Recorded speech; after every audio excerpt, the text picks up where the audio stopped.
नमस्कार मेरे सभी मित्र साथियों। मैं BL प्रजापति, आपका मित्र साथी, मोटिवेशनल स्पीकर। जी हाँ मित्रों, आज आपके बीच में विषय लेकर आया हूँ, कार्य में बदलाव लाए हैं। जी हाँ दोस्तों, देखिए जमाना बहुत स्पीड से चला।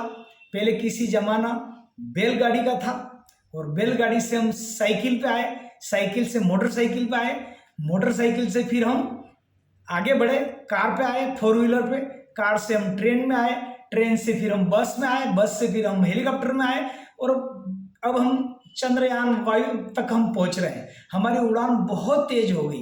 तो मैं इसलिए आपको बोल रहा हूं कि आज सभी घरों में बदलाव की जरूरत है। आइए ये बदलाव क्या है, इस पे नजर डालते हैं।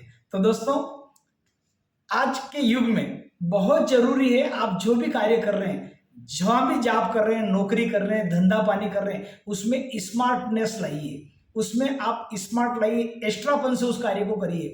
यदि आपकी दुकान है तो उसमें बदलाव कीजिए अच्छे से। आप खिड़की दरवाजे का आप बदलाव कर सकते हैं, पर्दे लगाइए, आप गुलदस्ते रख सकते हो तो गुलदस्ते रखिए, शानदार पेंटिंग लगाइए, क्योंकि कार्य में बदलाव, एक अट्रैक्शन चाहिए। और आपका जो भी पुराने सामान है उनको आप चेंज कर दीजिए। फर्नीचर है तो आप नयापन लाइए, उसके अंदर जो बहुत पुराने कोई जो भी बर्तन उपयोगी है उनको नए लाइए, क्योंकि जब तक आप नए नहीं लाएंगे तब तक नहीं होगा। यदि आपको छोटा सा उदाहरण दे दो, अगर आपकी चाय की भी दुकान है तो आप बर्तन चेंज करिए। एल्यूमिनियम के बर्तन है तो उनको चेंज करके नए आप स्टील के लाएं, अच्छे से मग्गे वगैरह, जो कप प्लेट है, आपके चाय के गिलास, सब चेंज करके आप नए लाएं। गुलदस्ते आप सजाएं, उसके अलावा गमले रखिए, पौधे, और आप देखिए कुछ अच्छी सी सुनहरी आप पेंटिंग लगाएं। तो अगर दुकान में आप ये बदलाव करते हैं तो निश्चित रूप से आपकी ग्राहकी बढ़ेगी। और बदलाव, जब जब बदलाव हुआ तब तक अट्रैक्शन जहां पर आपने किया है तो ग्राहक आपकी तरफ आकर्षित होकर आए हैं। तो दोस्तों, ये बदलाव जरूरी। आज आप देखिए, अगर आप नहीं करेंगे तो खर्चे बहुत महंगे हैं। आज 15,000 या 20,000 कमाने वाले का घर खर्च नहीं चल सकता। एवरेज घर खर्चा आज की तारीख में 50,000 40,000 हो रहा है, मिडिल परिवार के लिए, मध्यम वर्गीय परिवार के लिए। हाँ, गरीब है तो हो सकता है वो 20-25,000 रुपये में वो घर चला ले, लेकिन वो मजा नहीं आएगा। बिजली का बिल आप देखें, गैस की टंकी आज 1,200-1,300 रुपये में आ रही है, तो ये इतना बड़ा खर्चे लग गए। दूध हमारा 50 रुपये लीटर हो गया है। अब आप बोलते हैं नहीं, हम तो सब, हमारे पिताजी का सिद्धांत है कि जितनी लंबी चादर है उतने ही पाँव पसारेंगे। तो मेरे दादा, मेरा निवेदन है कि वो पिताजी के समय जितनी चादर थी उतना पाँव ठीक था। आज मतलब जो है, आज आपको एक्स्ट्रा लोड लेना पड़ेगा, एक्स्ट्रा कार्य को स्मार्ट तरीके से करना पड़ेगा। चादर से बाहर पाँव निकालेगा तो नई चादर भी आ जाएगी बाद में।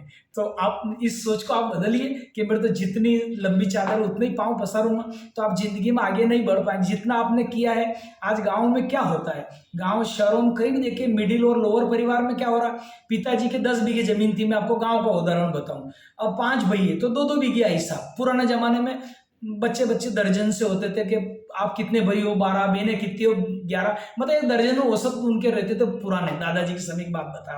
फिर उसके बाद वो हो गए 8, उसके बाद 5, अभी हम 2, हमारा 2 और अभी 1 सिंगल, और किसी सिंगल भी नहीं।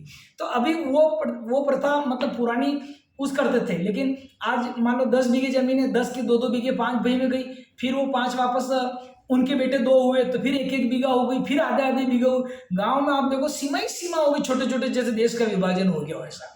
लेकिन ये नहीं कि मेरे पिताजी के 10 है तो 10 में अच्छी मेहनत करते, कहीं से IIT टॉपर बन जाऊं, या पटवारी बन जाऊं, तहसीलदार बन जाऊं, या कहीं बड़ा बिजनेस करके मेरे भी मतलब बहुत सारा, और मतलब कुछ ऐसा करके दिखा लूँ, 8-10 बीघे जमीन और खरीद लूँ।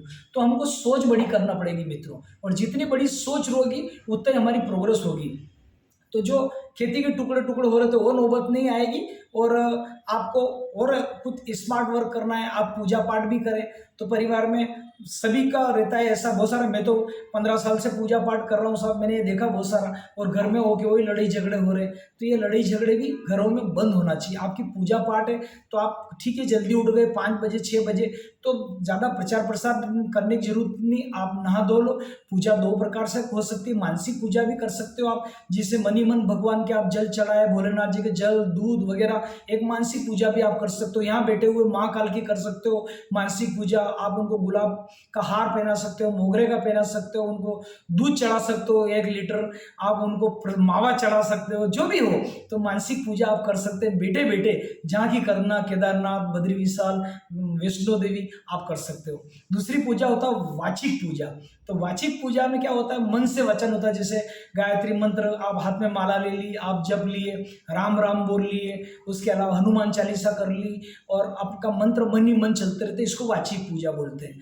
तो आप दोनों तरह से आप पूजा कर सकते हैं। किसी को डिस्टर्ब नहीं हो, बच्चे सोए हैं तो उनको सोने दीजिए घर में। जो आज की मॉडर्न सोसाइटी थोड़ी आपसे लेट उठती तो कोई दिक्कत नहीं, तो घर में एक शांति आप रखें इस बदलाव के साथ। एक और बदलाव विशेष कर से ये करना, बहुत सारे लोग कहते हैं अरे मैं तो मेरा घर का ही खाना खाता हूँ। मतलब कार्य में बदलाव लाइए, विषय इसी में बात चल रही है। मतलब मेरा हाथ से ही मैं तो खाना खाता हूँ, अच्छी बात है भैया, आप अपना हाथ से खाना खाइए, बनाइए। लेकिन बहुत सी जगह ऐसा होता है जो रेडीमेड से भी आपको काम चलाना पड़ता है।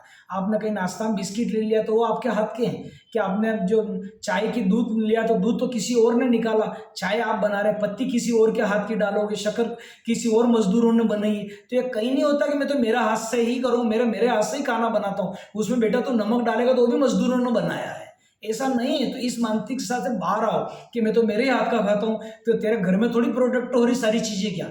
तो इसमें भी बदलाव लाने की जरूरत है। ऐसा न रखें आप बाहर गए तो जैसा मिले, भगवान को अन्नदाता सुखी भव, अन्नदाता सुखी भव, अन्नदाता सुखी भव करके आप उस प्रसाद को ग्रहण कर लें। तो दोस्तों अपने में बदलाव लाएं, और आप जहाँ भी जाएं छा जाए कार्य ऐसे करें, आपको देख के सब प्रसन्न हो जाए, आपसे सब मिलने के लिए आतुर हो जाए कि कोई सेलिब्रिटी हमारे बीच में आया है। तो आज के लिए इतना ही दोस्तों, पुनः नए वीडियो के साथ मिलते हैं। मैं BL प्रजापति मोटिवेशनल स्पीकर, मेरे YouTube link BL Prajapati motivational speaker को लाइक करें, सब्सक्राइब करें और शेयर करें। आज के लिए इतना ही।